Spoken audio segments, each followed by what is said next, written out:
Hey everybody. So, good morning.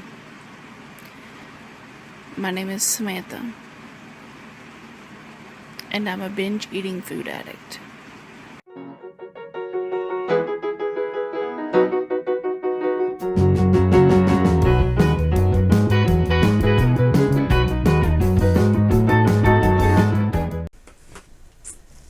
Hey everybody, and welcome back to my channel. If you don't know me, I'm Tired Mama, or Samantha, and I'm on a journey. It's a journey to ultimately lose weight, but in doing that, I'm finding so many things out about myself and about different, through therapy and a nutritionalist and my doctor's help. I'm not just doing this on my own, and I urge anyone who is trying to lose weight to please see your doctor. They have valuable information to help you. Today I want to talk about binge eating. So I've said in other videos that I'm a binge eater. I have been a binge eater probably since I was like a preteen age. Like, it's been a while. And there's different reasons why my binge eating started, but I wanted to talk about it today because, like, for the last 2 or 3 days I've really been struggling with the want to binge eat, and I'm hoping that by talking about it a little bit, it will help me to kind of get that under control.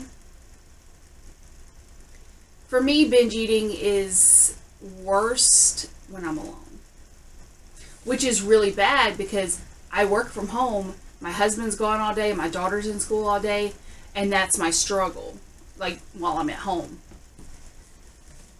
And when I'm alone, that's when it gets bad. Now, during the day, for the most part, I can normally curb it with a lot of water. I drink a lot of water every day, and that really helps to give me that full feeling. And I do take like a Lasix, and I take metformin. So what ends up happening is, as I'm drinking all this water, it's just flushing right out. Okay, I go back and forth to the bathroom all day. So my problem really amplifies at night. My daughter goes to bed early. My husband goes to bed earlier than I do because he gets up earlier than me. And so what ends up happening is about 10 o'clock, 10:30, I'm now alone in the house. I can't keep drinking water or I'll be up all night. And that's where I struggle. I'm trying to get my sleep schedule bumped back so that I can go to sleep earlier and not experience these things. But if you've ever had to make adjustments to your sleep schedule, you'll know that's not always an easy or fast solution. I've been finding some videos that really help me. Recently I've been watching Charlie Gold. She does normally on the weekends, she does live group chats, and they're always like 2, 3, 4 hours long. And I really enjoy those because I find them comical, and it kind of takes my mind off of what's going on. And that really helps me. I'm not someone who's triggered by the sight of food or seeing someone eat. In reality, that probably pushes me further away. And that may make me sound like a negative person, but it's really not. You know, I always wait to watch like Amberlynn Reed's mukbangs or Chantal's videos until this time of night because I'm like, oh, okay, I don't want anything to eat now. Just the act of seeing someone chomp and chew on screen puts me off of food. But it doesn't change the want. This morning I woke up and I was like, oh, I could really go for a Big Mac. Because truth be told, I could probably put down 3 of them and not even blink. I haven't. And I haven't been to a fast food restaurant. I've been doing really, really good. I'm down another 1.6 pounds today. But that doesn't change the struggle, and I'm working with a therapist on it. But I wanted to talk about the 3 different types of binge eaters, because there really are. And there's two types of binge eaters, and then there's binge eating disorder. So binge eaters oftentimes have more control over how food exits their body than how it gets in. And that's brought on by stress, excessively restrictive diets, and poor body image. I watched a great video, and I'm going to link it below, and they said that the main two types of binge eaters, these are not people with binge eating disorders or BED, they just have binge eating habits. They are people who are trying to restrict themselves too much, they have bulimia, or they are in a situation that they'll eat a ton of food and then they'll take laxatives. So they either purge, they take laxatives, and they may do this for stress, a bad, like I said, calorie restrictive diet, or they may do this because they fall into the BED, which is binge eating disorder, which is me, where they just don't do anything about it. And that's really been my thing for a long time. You know, it would be nothing for me to say, okay, I'm going to go pay the water bill, and my whole family could be at home.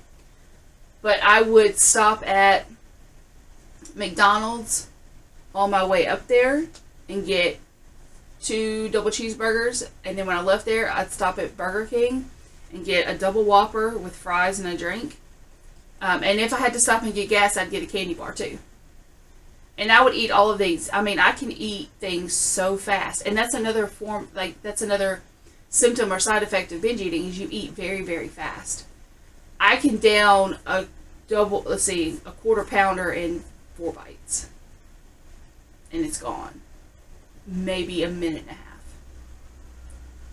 half. And this is just something that, I mean, I've always struggled with it. And there's not really a lot of food that's off limits. Unfortunately for me, I am drawn to carb foods. Man, it'd be so much easier if I was drawn to, like, you know, vegetables or meat. But I'm not. I'm drawn to bread and pasta, you know, things like that, rice. So those are struggles of mine. Binge eating disorder also comes with just the inability to control yourself when eating. You're so focused on the food and the feeling that it gives you. This is my experience. I'm so focused on that I can't think past it. I can't think past the enjoyment and that feeling of having a full stomach at that point in time. But afterwards, you have this feeling of depression, and it's just, why did I do that? I don't need to do that. I didn't need to be doing that. Sometimes people with BED choose to eat alone versus eating in front of people. So they may be in a family gathering, say, no, I'm not hungry. But as soon as everyone turns their back, they're stuffing their face. Been there, done that. A lot of times, binge eating is a stress reaction. It can be for me. I can be an emotional eater if it's really bad. I started really going off the rails when I was 15 and my grandfather died, because he was kind of like a dad to me, and we were really close. I really started going off the deep end then. And then it progressively got worse, just going through adolescence and my teenage years. And then I made some really stupid decisions in my early 20s that still affect me today. I had a bad marriage, got out of my bad marriage, and I was essentially homeless for a year and a half. I lived out of a hotel. I didn't have a car. I walked to work. You know, this was part of my life at the time. Sorry, my camera battery died. Binge eating for me is probably the hardest thing that I have to deal with. Realize this, I'm not a professional. I'm just someone who's struggling through something and trying to really put my struggle on YouTube so that maybe I can inspire someone or help somebody else. That's my end goal here.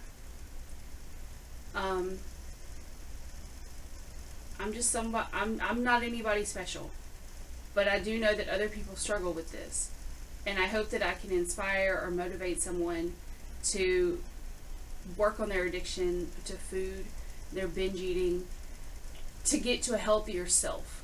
You know, I'm not doing my weight loss journey for vanity.